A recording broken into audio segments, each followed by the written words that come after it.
I've made quite a few mistakes in my 3 years of growing a food forest. Mistakes aren't failures, they're just part of the learning process. Don't be afraid to make mistakes, and don't let that stop you from starting a food forest. These are the top 3 mistakes I've made while growing a food forest. Behind me is a great example of not using enough mulch. You can get away with using less mulch if you put down a layer of cardboard first, but it's better to layer up to a foot of mulch if you can. I use a combination of palm and oak mulch. The oak mulch does a better job of suppressing weeds, so I can get away with using less. Palm mulch is much better to plant directly in once it's broken down for at least a few months. Unfortunately, that means it's better for weeds to grow in. I've learned to layer the mulch deeper when I'm using palm mulch. This area behind me is the oldest part of the food forest. It's full of mistakes. The biggest mistake that is still present is plant spacing.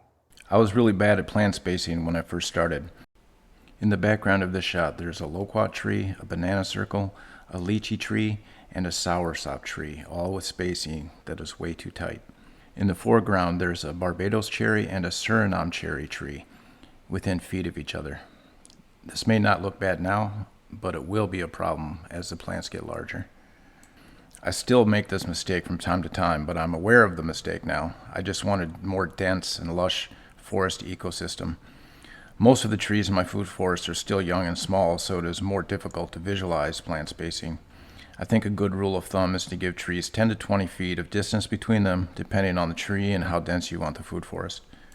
This spot here is a good example of planting the wrong plant in the wrong place. Specifically for me, this has to do with planting in areas that are prone to standing water or flooding. I've learned that papaya plants will fall over when the ground is too moist. Avocado trees don't like wet feet and they will just die. I've given up on avocados for now, but papayas are thriving in the right spot. I hope this was helpful, but let me stress again, the most important thing to remember is that making mistakes is part of the learning process.